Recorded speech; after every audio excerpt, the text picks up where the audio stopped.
And now, let's proceed on discussing the Emasculated Educational Decree.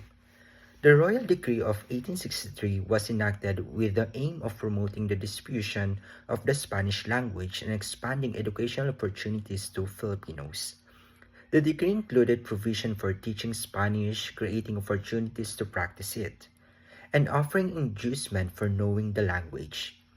Those provisions appeared to signal the Spanish government's sincere intention to educate the people. However, in practice, the decree proved to be largely ineffective, much like its predecessors.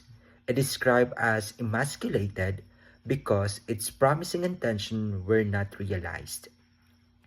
The most blatant violation of the decree was the friars' widespread disregard for the requirement to use Spanish as the medium of instruction. Native languages continued to be used throughout the primary schools, that is according to Alzona 1932. The repeated promulgation of decrees, 14 in total between 1867 and 1889, concerning the use and the teaching of Spanish strongly suggest the dubious implementation and ultimate lack of success in enforcing the law over a period of 22 years. The Philippine Commission of 1900 described the situation as follows.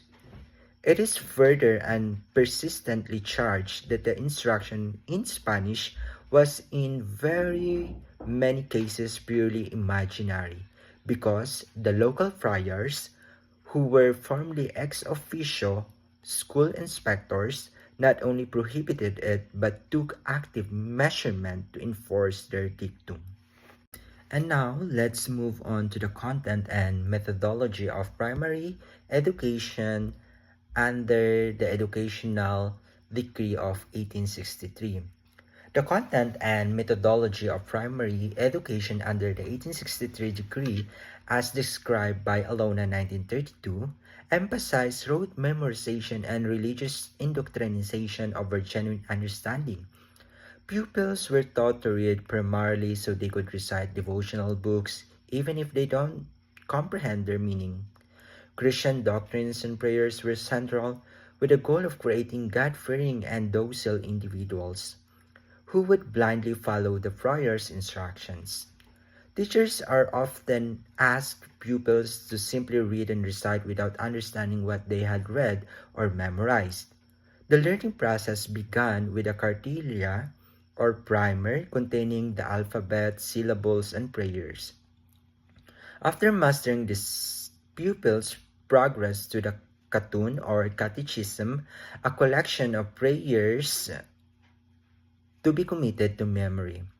The emphasis on Christian doctrine was so great that it was practically the only subject the average child studies.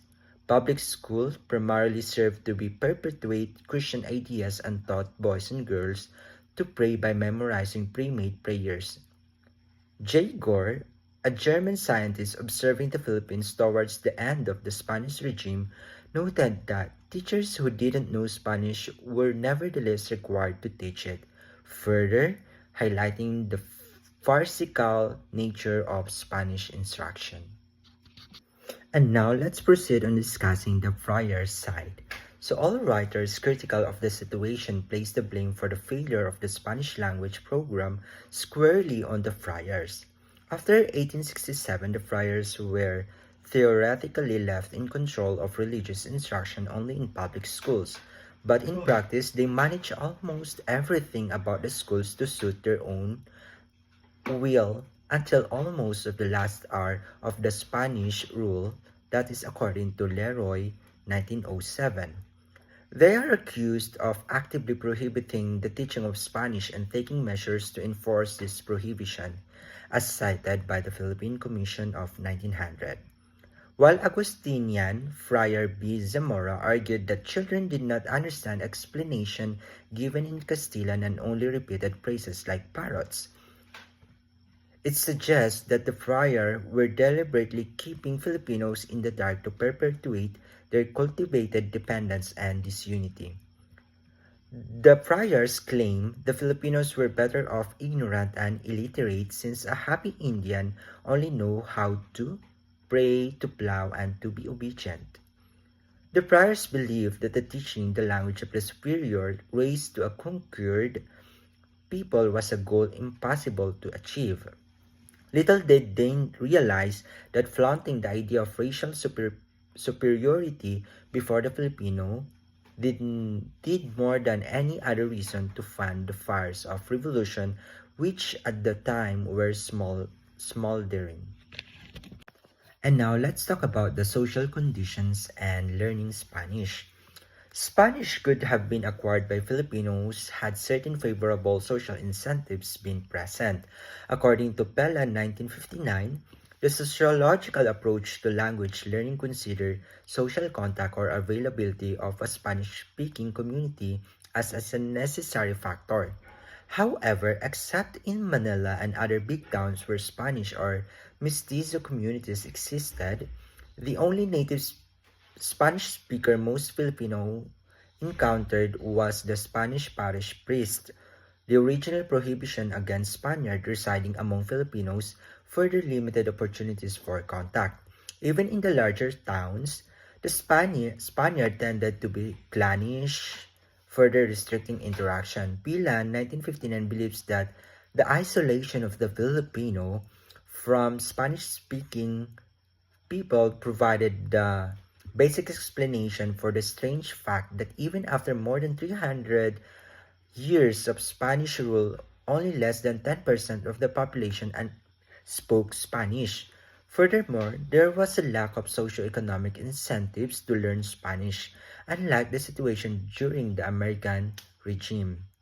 When English proficiency offered significant advantages, Marcelo H. del Pilar strongly indicted the friars, accusing them of sabotaging the language program.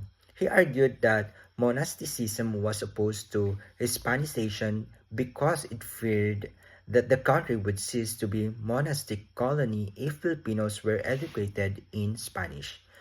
Del Pilar argued that entrusting education to the friars defeated the government's purpose, as the aim was to have the government understand the people and vice versa, something the friars actively worked against. In the end, the failure of Spanish to spread significantly limited the impact of Hispanic influence on the Filipino. That is according to Fila 1959.